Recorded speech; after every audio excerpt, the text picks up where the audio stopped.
Sobre este tema. Me da mucho gusto saludar a Manuel Balcázar, especialista en inteligencia y en seguridad nacional y director de MB Consultores. Muchas gracias por estar con nosotros, Manuel. Gracias a ti, Héctor, por la invitación. Un gusto.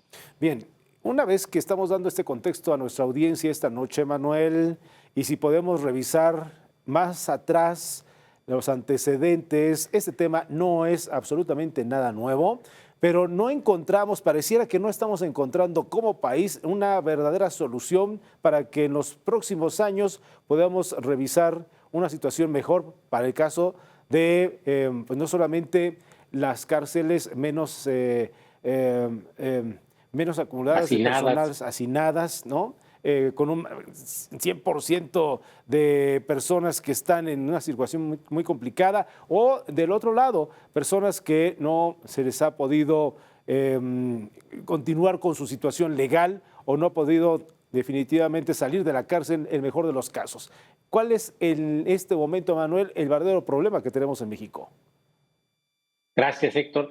Bueno, a mí me parece que la clave está en el diseño del sistema penitenciario mexicano, que es un diseño que data de hace 30 años, más o menos, un poco más, donde se apostó pues a la creación de estos centros que fueron en su momento de máxima seguridad, como el penal del Altiplano, que se conoce, el penal de Puente Grande, en Jalisco, y se buscaba con eso pues hacer una concentración de la población penitenciaria, hoy se le llama privada de la libertad, de acuerdo a los delitos. Y aquí también en las cifras que tú nos presentabas hay un dato muy interesante que tiene que ver pues con la carga sobre los estados en términos de la contención y administración de la población penitenciaria. Y esto tiene mucho que ver también con los delitos del fuero común y los delitos del fuero federal, lo cual hace 30 años tenía mucho sentido porque estaba muy clara las competencias de la federación y de los estados. Hoy esa claridad se ha diluido porque tenemos casos como el crimen organizado, que por un lado puede tener delitos que son del fuero común, como los secuestros y las extorsiones, pero por el nivel con el que lo lleva a cabo, la logística, la organización y la conexión con otros delitos como el robo de hidrocarburos, por ejemplo, ya empieza a tener una colindancia con los delitos de tipo federal. Entonces, esto hace como muy complejo y por eso decía que el error está en el diseño, que es un diseño que fue superado pues ya por las distintas circunstancias históricas y la propia dinámica delictiva, y estamos viendo que pues queda chico y como tú bien señalabas, el hacinamiento lamentablemente no es algo nuevo, es algo que se ha dado y lo único que se hace es como despresurizar. Y también me parece que desde la mirada del aparato de seguridad y justicia, los penales son el último eslabón de la cadena cuando tiene la misma importancia que la política de seguridad pública, los programas de desarrollo policial, los esquemas de prevención del delito, la coproducción local de seguridad ciudadana y muchas iniciativas que están sobre la mesa, pero que al parecer a los centros penales llegan tarde y tienen también propios sistemas de autogobierno donde los recursos evidentemente son pues muy limitados. Y otro dato que es revelador también es el número de personas que están en prisión sin una sentencia definitiva.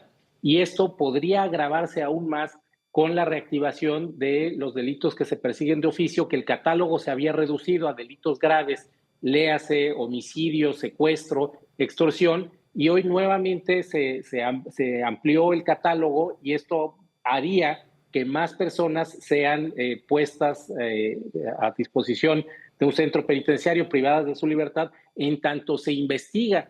Cuando se hizo la reforma del sistema judicial en el 2008, se suponía que eso iba a despresurizar y a cambiar todo este modelo, pero hemos visto un manejo político, un manejo también poco técnico, me parece a mí, con recursos limitados en términos de presupuesto, y sistemas de autogobierno que le han funcionado bien a los distintos gobiernos en los estados y a nivel federal, pues donde prácticamente si revisamos las tasas de custodios asignados por población penitenciaria es realmente muy limitada. Y si a eso le sumas los bajos sueldos que se pagan, la precariedad de los recursos que se tiene y la falta real de una política de readaptación social, que eso también es muy importante. Los Sí. centros buscan justamente rehabilitar a las personas, pero con esta crisis que hemos tenido ya por más de 10 años de un auge en la delincuencia organizada y la violencia criminal, pues Ujú. los esquemas de readaptación cada vez son más fáciles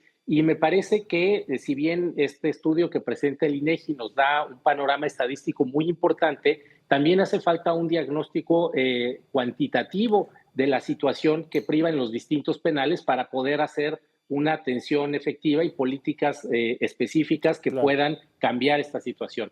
Manuel, hablábamos de 36% de las personas en los centros penitenciarios que no cuentan con una sentencia en México, 36% según los datos oficiales, pero ¿nos quedamos cortos o en realidad este es el porcentaje que tenemos en México? Yo creería que nos quedamos un poquito abajo. O sí, haría una estimación más o menos entre el 40 y el 42%, y es una cifra muy grave, incluso el propio 36. O sea, esto quiere decir Claro. que de 100 personas que están en prisión, 36 no tienen sentencia, y lo peor, Héctor, es que no tienen para cuándo tener la sentencia. Entonces puede ser un año, 5, 10, y son vidas, son historias de personas que pues realmente están ahí, luego se demuestra su inocencia y el famoso usted disculpe, cuando ya, además de destruir una vida, presurizaron un sistema penitenciario que pudo haber tenido otras alternativas para quienes sí son responsables de delitos y ya están sentenciados. El caso de hombres y mujeres jóvenes, primodelincuentes, ¿se encontrarían en la misma circunstancia, Manuel?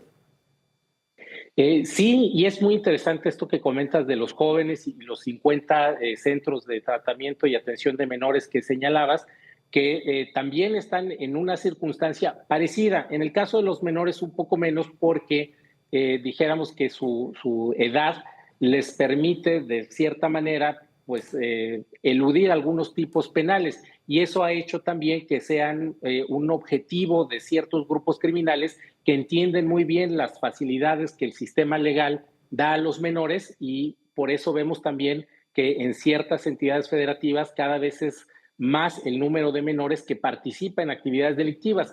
En el caso de las mujeres, aunque es mucho menor la cifra, pero ellas sí, al tener la mayoría de edad, pues están prácticamente sujetas a la misma circunstancia, y me atrevo a decir que es un poco peor porque hay varios delitos que se tipifican homicidio, por ejemplo, cuando en realidad son o corresponden a casos de defensa ante violencia de género, es decir, privan de la vida a su cónyuge, a su concubino, a su pareja, para defenderse o defender a los hijos, y son tratadas como si fuera un crimen, de un homicidio doloso con todas las agravantes, cuando son otro tipo de crímenes. Y ahí, por ejemplo, me parece que hay un área de oportunidad muy importante, la diferenciación de políticas de género, que está en el papel, pero ya en la aplicación real en los centros penales eso no existe, y pues dijéramos que genera más violencia. Y Sí. hay otro caso también, mujeres que viven con sus hijos en los centros penitenciarios hasta cierta edad,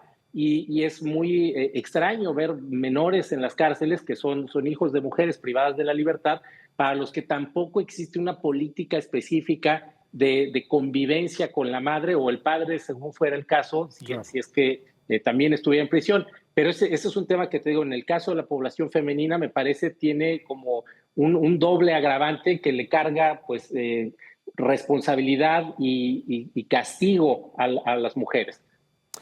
Manuel, ¿cómo podemos explicarle a la audiencia esta noche casos como el de Cunduacán en Tabasco, que se registra, por ejemplo, un 270% de ocupación? ¿Qué significa esto?